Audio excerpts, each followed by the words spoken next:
नमस्ते। आज के इस विशेष विश्लेषण में हम एक बहुत ही शानदार और स्ट्रक्चर्ड यात्रा पर निकलने वाले हैं। आज हम हिंदी साहित्य के उस गहरे और विशाल इतिहास को डिकोड करेंगे, जिसका सफर युद्ध के मैदानों में गूंजती वीर गाथाओं से शुरू होकर मंदिरों और एकांत में गाए गए संतों के भक्ति गीतों तक फैला हुआ है। यह सफर इतिहास और साहित्य की परतों को खोलने वाला है, तो चलिए पूरे उत्साह के साथ इसे शुरू करते हैं। आगे बढ़ने से पहले जल्दी से आज का एजेंडा देख लेते हैं। हम सबसे पहले 4 प्रमुख कालों को समझेंगे, फिर आदिकाल यानी वीरों की गाथाओं और उसके प्रमुख कवियों पर चर्चा करेंगे, और अंत में भक्तिकाल के उदय और साहित्य के स्वर्ण युग की गहराई में जाएंगे। इस स्पष्ट रोडमैप के साथ यह विशाल सफर समझना बेहद आसान हो जाएगा।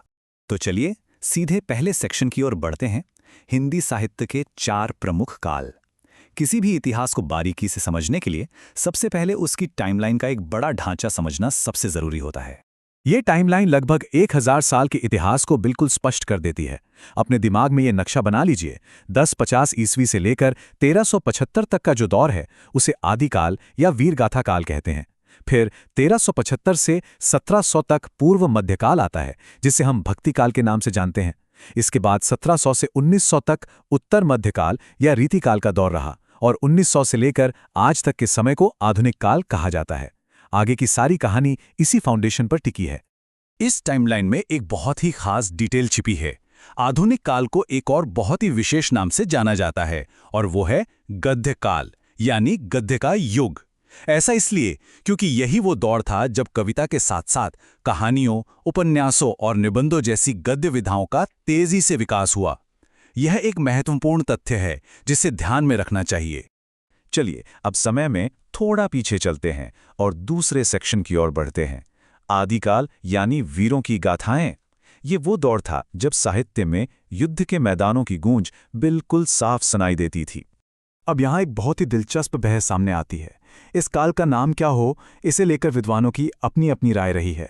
आचार्य हजारी प्रसाद द्विवेदी जी ने इसे आदिकाल कहा, जबकि आचार्य रामचंद्र शुक्ल ने इस समय की युद्ध प्रधान प्रवृत्तियों को देखकर इसे वीरगाथा काल नाम देना ज्यादा सही समझा। वहीं राहुल संकात्यायन जी ने इसे सिद्ध सामंत काल कहा। ये बहुत ही खूबसूरती से दिखाता है कि एक ही ऐतिहासिक युग को अलग अलग विद्वानों ने अपने अपने नजरियों से कैसे परखा। तो आखिर इस युग की खासियत थी क्या? देखिए, इस समय के कवि अपने आश्रयदाताओं यानी राजाओं की जमकर प्रशंसा करते थे। युद्धों का इतना सजीव वर्णन होता था मानो आप खुद युद्ध भूमि में खड़े हों। वीर रस के साथ साथ श्रृंगार रस का भी अद्भुत संगम था। हालांकि सामूहिक राष्ट्रीयता का थोड़ा अभाव जरूर था, क्योंकि राजा अक्सर आपस में ही लड़ते रहते थे। और सबसे खास बात, डिंगल और पिंगल भाषाओं का प्रयोग। डिंगल जो युद्ध की कठोरता दिखाती थी, और पिंगल जो प्रेम की कोमलता। अब सवाल यह है कि इन युद्धों और प्रेम गाथाओं को पन्नों पर उतारने वाले वह महान रचनाकार आखिर थे कौन? आइए तीसरे सेक्शन की ओर बढ़ते हैं। आदिकाल के प्रमुख कवि। यहाँ उन महान कवियों और उनके महाकाव्यों का परिचय मिलता है जो अक्सर हर साहित्यिक चर्चा का हिस्सा होते हैं। दलपति विजय ने खुमान रासों की रचना की। चंद्र बरदाई का पृथ्वीराज रासो तो बेहद प्रसिद्ध है ही, और जगनिक की रचना परमार रासो। यहाँ ध्यान देने वाली बात यह है कि परमार रासो को एक और बहुत ही प्रसिद्ध नाम से जाना जाता है, आल्हाखंड। उत्तर भारत में आल्हा उदल की वीरता के जो किस्से मशहूर हैं, वे इसी की देन हैं। इस दौर में एक ऐतिहासिक मील का पत्थर भी है। चंद्र बरदाई द्वारा रचित पृथ्वीराज रासो कोई साधारण रचना नहीं है। इसे ब्रज भाषा में लिखा गया हिंदी का प्रथम महाकाव्य माना जाता है। जरा सोचिए, ये पूरे हिंदी साहित्य का फाउंडेशन स्टोन है। यह केवल एक किताब नहीं, बल्कि एक पूरे युग की आवाज है। सिर्फ युद्ध ही नहीं, कुछ और महान रचनाकारों ने इस काल को विविधता दी। विद्यापति की रचनाएं पदावली और कीर्तिलता, स्वयंभू का पौमचरियु, सरहपा का दोहा कोश और अब्दुल रहमान का संदेश रासक। इन रचनाओं से यह बिल्कुल साफ हो जाता है कि आदिकाल का साहित्य केवल तलवारों की खनक तक सीमित नहीं था। इसमें भाषा और विचारों की एक बहुत गहरी समृद्धि मौजूद थी। अब इतिहास के एक बहुत बड़े टर्निंग पॉइंट पर आते हैं। युद्ध की आवाजों से निकलकर अब चलते हैं मंदिर की घंटियों और आत्मिक शांति की ओर। हमारा चौथा सेक्शन है भक्ति काल का उदय। 1375 से 1700 ईस्वी तक के इस दौर ने भारतीय समाज को एक बिल्कुल नई आध्यात्मिक दिशा दी। लेकिन ये भक्ति आखिर है क्या? इसे समझना बहुत जरूरी है।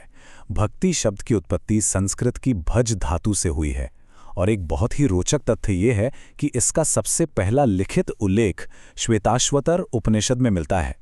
यानी भक्ति कोई अचानक से आई भावना नहीं थी, बल्कि ये प्राचीन ग्रंथों की जड़ों में बसी हुई एक गहरी फिलॉसफी थी जिसने मध्यकाल में एक विशाल जन आंदोलन का रूप ले लिया। और क्या आप जानते हैं कि इस विशाल आंदोलन की शुरुआत कहाँ से हुई? उत्तर भारत से नहीं, बल्कि दक्षिण भारत से। इसमें सबसे महत्वपूर्ण भूमिका निभाई दक्षिण के आलवार संतों ने। इनकी कुल संख्या 12 मानी जाती है और इन्हीं 12 संतों ने इस भक्ति रस को जन जन तक पहुंचाया। इन 12 महान संतों में से प्रथम होने का ऐतिहासिक श्रेय किसे जाता है? वो नाम था नम्मलवार, जिन्हें षटकोप के नाम से भी जाना जाता है। इन्हीं से उस भक्ति रस की पहली मजबूत धारा फूटी थी, जिसने आगे चलकर पूरे भारत की साहित्यिक जमीन को हरा भरा कर दिया। यहाँ एक तुलना बहुत ही खूबसूरत है। इन संतों में एक बहुत ही प्रमुख महिला भक्त भी थीं, आंडाल, जिन्हें गोदा भक्तिन भी कहा जाता था। उनका समर्पण इतना गहरा था कि उन्हें दक्षिण भारत की मीरा की शानदार उपाधि दी गई। उत्तर भारत की मीराबाई और दक्षिण भारत की आंडाल, यह समानता दिखाती है कि भावनाओं की कोई सीमा नहीं होती। इस भक्ति रस ने समाज और साहित्य को एक ऐसी ऊंचाई पर पहुंचा दिया जो अपने आप में बेमिसाल थी। चलिए अब हम इस विश्लेषण के आखिरी और सबसे महत्वपूर्ण सेक्शन की ओर बढ़ते हैं, साहित्य का स्वर्णयुग। अलग अलग विद्वानों ने इस काल को कितना ऊंचा दर्जा दिया, ये देखना वाकई दिलचस्प है। जॉर्ज ग्रियर्सन ने इसे हिंदी साहित्य का स्वर्णकाल कहा, जबकि आचार्य रामचंद्र शुक्ल ने इसे स्वर्ण युग का नाम दिया। शब्द भले ही अलग हों, लेकिन सभी का इशारा एक ही तरफ है कि यह काल निर्विवाद रूप से हिंदी साहित्य का सबसे उच्चतम शिखर था।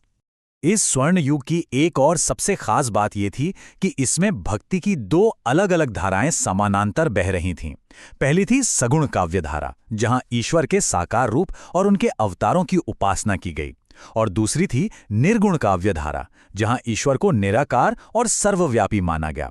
इन दोनों ही धाराओं ने समाज के हर तबके को छुआ और साहित्य को अनगिनत अनमोल रचनाएं दी। तो वीर गाथाओं के शोर से लेकर भक्ति के इस शानदार स्वर्णयुग तक का हमने एक शानदार सफर तय किया। अब एक पल के लिए गहराई से सोचिए, भक्ति के स्वर्णयुग ने समाज के ताने बाने में ऐसा क्या जबरदस्त बदलाव किया कि उसके बाद के रचनाकारों को रीतिकाल के श्रृंगार और फिर आधुनिक काल के गद्य की ओर मुड़ना पड़ा। इतिहास कभी एक जगह रुकता नहीं है, ये बस एक रूप से दूसरे रूप में ढलता है। इस सवाल पर जरूर विचार कीजिएगा। आज के इस विश्लेषण में साथ जुड़ने के लिए बहुत बहुत धन्यवाद।